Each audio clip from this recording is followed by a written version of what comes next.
बिस्मिल्लाहिर्रहमानिर्रहीम। अस्सलाम वालेकुम। इस्लामाबाद हाई कोर्ट की जानिब से कल यानी 16 नवंबर बरोज़ मंगल होने वाली समाअत का तहरीरी हुक्मनामा जारी कर दिया गया है। मीर शकील रहमान अंसार अब्बासी की जानिब से आमिर गौरी की जानिब से दी गई वजाहतें मुस्तरद कर दी गई हैं और तौहीन अदालत की कार्रवाई का बाकायदा आगाज़ कर दिया गया है। फैसले का फ़ैसला तो नहीं कहेंगे बल्कि जो ऑर्डर है, हुक्मनामा है, उसका मुकम्मल मतन मैं आपके सामने रखता हूँ। 9 पैराग्राफ्स पर मुश्तमिल ये हुक्मनामा है। इसके पैराग्राफ नंबर 1 में लिखा गया है कि इस अदालत के 15 नवंबर 2021 के ऑर्डर के नतीजे में Mir Shakeel Rahman editor in chief, Aamir Gauri chief editor और अंसार अब्बासी पेश हुए। राना मोहम्मद शमीम की जानिब से उनके बेटे अहमद हसन राना पेश हुए। अहमद हसन राना की जानिब से बताया गया कि राना मोहम्मद शमीम की तबीयत ठीक नहीं, जिस वजह से वो आज पेश नहीं हो सके। पैराग्राफ नंबर 2, अंसार अब्बासी से पूछा गया कि आया ख़बर फाइल करने से कबल उन्होंने इस अदालत यानी इस्लामाबाद हाई कोर्ट के रजिस्ट्रार से रब्ता किया और आया उनकी जानिब से मुबैना हलफनामे के कंटेंट्स की तस्दीक एडिटोरियल पॉलिसी और सहाफ़ती असूलों के मुताबिक की गई। यानी जो जर्नलिस्टिक एथिक्स कहते हैं, जो एडिटोरियल पॉलिसी कहती है कि आप उन कंटेंट्स को वेरीफाई करें, तस्दीक करें, मुतलका जिन लोगों के ख़िलाफ़ है उनसे बात करें, उनसे बात की गई या नहीं की गई। उसके बाद अंसार अब्बासी ने बयान किया कि हलफनामा की तस्दीक उसके देने वाले यानी राना मोहम्मद शमीम से की गई। उन्होंने मज़ीद कहा कि वो तो सिर्फ मैसेंजर हैं और उनकी जानिब से किसी सहाफ़ती असूल की खिलाफवर्जी नहीं की गई। ताहम ये बात तस्लीम शुदा है कि इस अदालत के रजिस्ट्रार से वजाहत मांगने की कोशिश की गई और ना ही मुबैना हलफनामे के कंटेंट्स की तस्दीक की कोशिश की गई। मैं आपको पहले ये बता चुका हूँ कि इस्लामाबाद हाई कोर्ट में 35 मिनट की समाअत में 9 मरतबा तरमिल्ला साहब ने उनसे पूछा कि आप ये बताएं क्या आपने रजिस्ट्रार से रब्ता किया, इस्लामाबाद हाई कोर्ट के रजिस्ट्रार से रब्ता किया? तो उन्होंने इस्लामाबाद हाई कोर्ट के रजिस्ट्रार से रब्ता नहीं किया था। उसके बाद लिखा गया ऑर्डर में कि वो इस हकीकत से भी बेखबर थे कि जस्टिस आमिर फ़ारूक बेंच का हिस्सा नहीं थे और ना ही उन्हें इस बात का इल्म था कि मुतलका वक्त पर justice Aamir Farooq x Pakistan leave पर मुल्क से बाहर थे। दरख्वास्त गुजारों के वकला जो सज़ा की मुअत्तली मांग रहे थे यानी शरीफ ख़ानदान के वकला, उनसे भी इस बात की तस्दीक के लिए रब्ता नहीं किया गया कि आया उन्होंने ये दरख्वास्त की थी कि पटिशन को 25 जुलाई 2018 को होने वाले आम इंतखाबात से कबल फिक्स किया जाए। ये मैं आपको बता रहा हूँ कि आपको बड़े तफसील से ये पॉइंट बता चुका हूँ कि ये कहना ये चाह रहे हैं जाय साहब कि जो शरीफ ख़ानदान के वकला थे, ख्वाजा हारिस साहब, अमजद परवेज़ साहब और बाकी, उन्होंने भी जब 17 को ये समाअत हुई थी और 31 जुलाई तक समाअत मुलतवी हुई थी तो उन्होंने ये नहीं कहा था कि आप 25 जुलाई से पहले समाअत करें, क्योंकि वो जानते थे कि 2 हफ्ते का कम अज़ कम वक्त रिस्पोंडेंट्स को दिया जाएगा और फौरी तौर पर यह मुमकिन नहीं है कि नवाज शरीफ की सज़ा मुअत्तल करके उसको ज़मानत पर रिहा कर दिया जाए। उसके बाद लिखा गया है कि सुप्रीम कोर्ट के उस वक्त के रजिस्ट्रार जिनका मुबैना हलफनामे में ज़िक्र है उनसे भी रब्ता नहीं किया गया। वो इस बात का भी तसल्ली बख्श जवाब नहीं दे सके कि 10 नवंबर 2021 को मुबैना हलफनामे की बरतानिया में नोटराइजेशन कराई गई, जबकि 6 नवंबर 2021 को बयान हल्फी देने वाले के भाई की पाकिस्तान में वफ़ात हुई। वही बात जो पॉइंट कल मैंने आपको कहा था, अब वो पॉइंट तहरीरी तौर पर इस ऑर्डर में आ गया। ये यकीन करें कि जब वो पॉइंट मैं रिपोर्ट कर रहा था तो मुझे बार बार ये लग रहा था कि यार ये पॉइंट कहीं गलत ना हो जाए, ये बाद में उनके बेटे जो राना शमीम के बेटे हैं वो मुकर ना जाएं, वो पीछे ना हट जाएं, वो कह ना दें कि नहीं ये मैंने तो ये नहीं कहा था, मैंने तो ये कहा था। लेकिन अब रिटर्न ये आ गया है कि 6 को, और अब तो बल्कि जो इससे पहली वीडियो में मैंने आपको शाहज़ेब खानज़ादा साहब के प्रोग्राम में बताया और राना काशिफ अब्बासी साहब के प्रोग्राम में बताया, उसमें भी वो इतराफ़ कर चुके हैं कि 6 को चचा की डेथ हुई और 10 को वो उस वक्त न्यूयॉर्क में थे राना शमीम और वहाँ से वो लंदन चले गए नवाज शरीफ के पास, बजाय इसके कि आते अपने भाई की वहाँ पे आके और उनकी तदफीन में शामिल होते। पैराग्राफ नंबर 3, ये नोट किया जाता है कि राना मोहम्मद शमीम को 2015 में supreme appellate court of Gilgit Baltistan का चीफ जज तैनात किया गया था। ये तस्लीम शुदा पोजीशन है कि राना मोहम्मद शमीम ये दावा करते हैं कि उन्होंने जुलाई 2018 में साबिक चीफ जस्टिस पाकिस्तान की गुफ्तगू सुनी थी। अंसार अब्बासी ने राना मोहम्मद शमीम से उनकी लगभग 4 बरस की खामोशी से मुतलिक भी नहीं पूछा। मुबैना हलफनामे में लगाए गए इल्ज़ामात यकीनन संगीन मिसकंडक्ट के मुतरादिफ थे। ये उनका फ़र्ज़ था कि वो फौरी तौर पर यह मामला सुप्रीम जुडिशल काउंसिल को रिपोर्ट करते, क्योंकि वो खुद एक ज़िम्मेदार जुडिशल ऑफिस पर विराजमान थे। वही बात कि उनको फौरी तौर पर सुप्रीम जुडिशल काउंसिल को लिखना चाहिए था कि साकिब निसार साहब मेरे सामने ये कर रहे थे।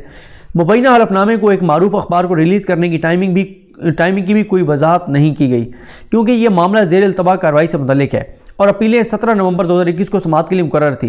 राना मोहम्मद शमीम की जानिब से कुछ ना करना اور ان کا بات کا کنڈکٹ ایک جوڈیشل افسر کو زیب نہیں دیتا، اور بادی نظر میں ان کی دیانت اور ان کی جو بونافائیڈز ہیں اس سے متعلق سوال اٹھاتا ہے۔ انصار عباسی، عامر غوری اور میر شکیل الرحمان کی جانب سے ان مذکورہ اہم عوامل کی تصدیق نہیں کی گئی۔ ان حقائق اور حالات میں یہ گمان ہے کہ زیر بحث حلف نامہ کے کنٹینٹس جھوٹ ہیں جب تک اس کی تردید نہیں کر دی جاتی، یعنی نظر یہ آ رہا ہے کہ یہ جھوٹ ہیں، اگر اس کی تردید ہو جائے کہ نہیں یہ جھوٹ نہیں ہے، سچ ہے، تو وہ الگ بات ہے۔ پیراگراف نمبر 4، نوٹ کیا جاتا ہے کہ مبینہ حلف نامہ کسی عدالتی کارروائی کا حصہ نہیں تھا۔ اس عدالت میں زیر التوا ان اپیلوں سے متعلق تھا جو 17 نومبر 2021 کو سماعت کے لیے مقرر تھیں۔ ایڈیٹوریل اور صحافتی اصولوں کی روشنی میں ایڈیٹر اور ایڈیٹر ان چیف تسلی بخش وضاحت دینے کے قابل نہیں تھے۔ بعد نظر میں مبینہ حلف نامہ سے متعلق خبر شائع کرنے کا مقصد انصاف کے انتظام میں رکاوٹ ڈالنے کی کوشش لگتی ہے۔ نمبر 5، جج بھی قابل احتساب ہیں اور انہیں تنقید کے لیے اوپن ہونا چاہیے، لیکن ایک عدالت کی دیانتداری، آزادی اور غیر جانبداری پر بے بنیاد الزام تراشی سے انصاف کے انتظام میں مداخلت انصاف کے ذریعے کی بنیادوں اور لوگوں کے جوڈیشل سسٹم میں اعتماد کو ہلا دیتا ہے۔ خاص کر ذیل التوا کارروائیوں کے ساتھ مذموم مقاصد، غلط کاریوں اور نامناسب مقاصد کو جوڑنا انصاف کی راہ میں رکاوٹ ڈالتا ہے۔ جائز تنقید کی حوصلہ افزائی ہونی چاہیے، لیکن انصاف کے انتظام میں مداخلت سائلین کو متاثر کرتی ہے، کیونکہ جب عوام کا عدالتوں میں اعتماد کھوکھلا ہو جاتا ہے تو پھر ان کے حقوق اور آزادیوں کا تحفظ کرنا ناممکن ہو جاتا ہے۔ نمبر 6، نیوز رپورٹ اور مبینہ بیان حلفی نے عدالت اور اس کے ججز کی دیانتداری، آزادی اور غیر جانبداری پر بےہودہ تہمت لگائی ہے۔ پریس کی آزادی اور آزادی اظہار بہت زیادہ اہمیت کے حامل ہیں، لیکن یہ چیز حتمی نہیں ہے، بلکہ یہ مناسب انتظام انصاف کے ماتحت ہے۔ نمبر 7، مبینہ توہین کرنے والے جو کنٹیمنرز ہیں انہوں نے اس عدالت اور اس کے معزز جج صاحبان کی غیر جانبداری اور آزادی پر عوام کے اعتماد کو کمزور کرنے کی کوشش کی ہے۔ دی نیوز میں شائع ہونے والی خبر اور مبینہ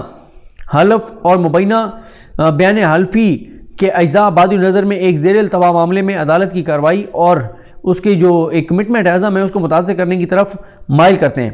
انہوں نے انصاف کے انتظام کو روکنے کی کوشش کی ہے۔ وہ معقول وضاحت دینے میں ناکام رہے ہیں کہ توہین عدالت آرڈیننس 2003 کے تحت ان کے خلاف کارروائی کیوں نہ شروع کی جائے۔ یہ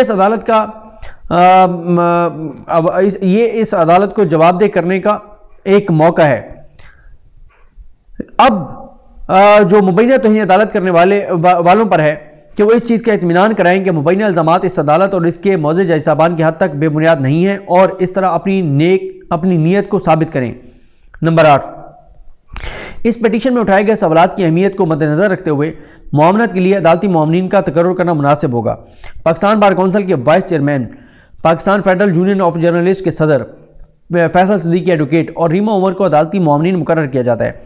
اٹارنی جنرل فار پاکستان یا ایڈوکیٹ جنرل اسلام آباد مبینہ توہین کرنے والوں کو پراسیکیوٹ کریں گے۔ نمبر 9، اس عدالت کے رجسٹرار کو حکم دیا جاتا ہے کہ وہ editor in chief Mir Shakil ur Rahman, editor Amir Ghauri, Ansar Abbasi اور supreme appellate court of Gilgit Baltistan کے سابق چیف جج رانا محمد شمیم کو شوکاز نوٹس جاری کریں۔ یہ حکم دیا جاتا ہے کہ شوکاز نوٹسز توہین عدالت آرڈیننس 2003 کے تحت جاری کیے جائیں۔ مبینہ توہین کرنے والے افراد 7 دن کے اندر اپنا جواب جمع کریں۔ مبینہ توہین کرنے والوں کو حکم دیا جاتا ہے کہ 26 نومبر 2021 کو ذاتی حیثیت میں پیش ہوں۔ اب میں آپ کو یہ بھی بتا دوں کہ اس میں جو پہلا پیج ہے اس پہ نام لکھے گئے ہیں کہ خالد جاوید خان اٹارنی جنرل پاکستان موجود تھے، نیاز اللہ خان نیازی ایڈوکیٹ جنرل اسلام آباد موجود تھے، قاسم ودود ایڈیشنل اٹارنی جنرل موجود تھے، سید محمد طیب ڈپٹی اٹارنی جنرل موجود تھے، محمد Imran Farooq assistant attorney general موجود تھے، مسٹر دانیال حسن اسٹیٹ کونسل، کلثوم خالق اسٹیٹ کونسل، مسٹر احمد حسن رانا ایڈوکیٹ، یہ رانا شمیم کے بیٹے ہیں، وہ موجود تھے، انصار عباسی موجود تھے، اور کونسل ان کے مسٹر امین عبداللہ عباسی وہ موجود تھے، شکیل الرحمان موجود تھے اور عامر غوری موجود تھے۔ یہ مکمل فیصلہ اس کا کنٹینٹ میں نے آپ کے سامنے رکھا ہے۔ 7 دن میں ان کو جواب دینا ہے اور 26 کو اس کی دوبارہ سماعت ہونی ہے۔ بہرحال آج کی جو سماعت ہے اس پہ سماعت کے بعد بات کریں گے کہ مریم صاحبہ جب آتی ہیں کیا ہوگا کمرہ عدالت میں، آپ کو اس سے آگاہ کریں گے۔ مجھے اپنی دعا میں یاد رکھیں۔ اللہ کریم ہم سب کا حامی ناصر ہو۔ اللہ حافظ۔